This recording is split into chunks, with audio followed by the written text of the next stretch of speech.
Alright folks, it's Matthew, your friendly neighborhood technician, making another video out of Boise, Idaho. We are finished with the Chevy 350. So to give you some background on this one, it started out with this 99 Tahoe, with this one right here. And what they had done is over the summer they had an upper intake or a lower intake gasket leak, which is common on these, and so during the summer, instead of getting it fixed, they just kept topping it off with water, and over the winter it froze the engine and it cracked the block inside of the valley here. So they went ahead and bought another one, and it had the same problem when they bought it. They bought it from somebody who thought it might have a blown head gasket, but we really didn't think it was going to be a blown head gasket, so we diagnosed it, got it all looked at, and decided at first there were some indications that we might have a blown head gasket, but that's just it. Not every bit of evidence was there. We only had some. So we went ahead and went with what we had more evidence of, and that was a bad upper intake gasket. Now what I did, and this is a little unique on this one, since these people own these two vehicles, come here Ruby, the 99, that some of the top half engine parts, the intake and all that other stuff, was in a lot better shape than this 97 right here. So this is the intake off of the 97, upper and lower intake off of the 97, and then the valve covers are just completely caked up with junk. And so what I did was I swapped everything out. I took the lower and upper intake off of the 99 out there, and I just put it on this 97. Got everything torqued down. I've gone through all my visual inspections. As of right now, it's been idling in the garage here for about a good 20-30 minutes. So whenever I do a job where I crack an engine open, that's what I call it, cracking an engine open, I do extensive idle checks.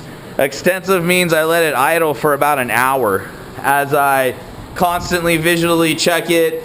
And then what I'll do is, especially if I do something where I get fluids and stuff all over the place, like I'll give you an example.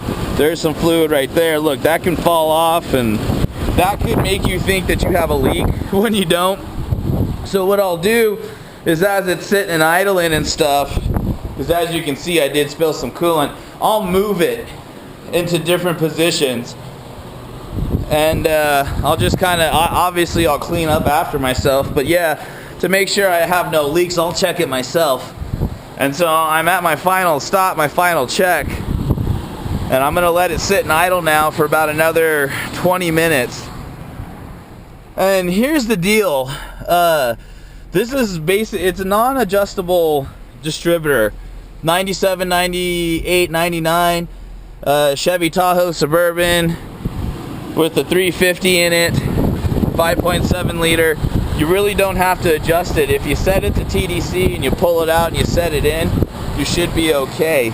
If you do this job and you end up with a check engine light, then you're going to end up with a camshaft to crankshaft correlation code, and the only way to really adjust it from there is to put your scan tool in there, if it's a good enough scan tool, and check the spark advance for cylinder number 1, and it should be 0 degrees positive or negative advanced. So it basically just wants you to have it zeroed out, and the way you do that is by turning the distributor, loosening it up as it's running, checking your scan tool, and then turning the distributor. So far, I don't think I need to make an adjustment on this one, because after I got done putting it all back together, I stuck the key in it, it started right up the first time, and we've been sitting here idling ever since.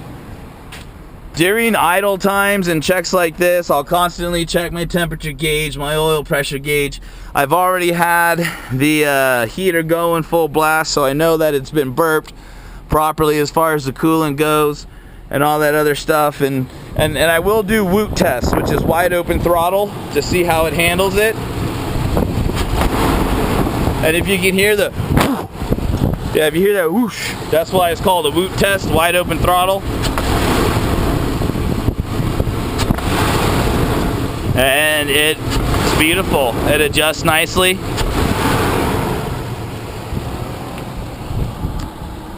So there you have it, folks. So like I said, I'm going to let it sit here and idle extensively again for about another 20-30 minutes while I keep an eye underneath it, make sure I have no major leaks, no major issues. And then I'm going to shut the hood on this and I'm going to take it for about a 5-10 mile test drive, and then it'll be time to deliver it. Well, everybody, this is Matthew, your friendly neighborhood technician. Thanks for joining me on this series of Chevy 350 upper and lower intake gaskets and all that other good stuff. Please like, subscribe, and share. I am signing off.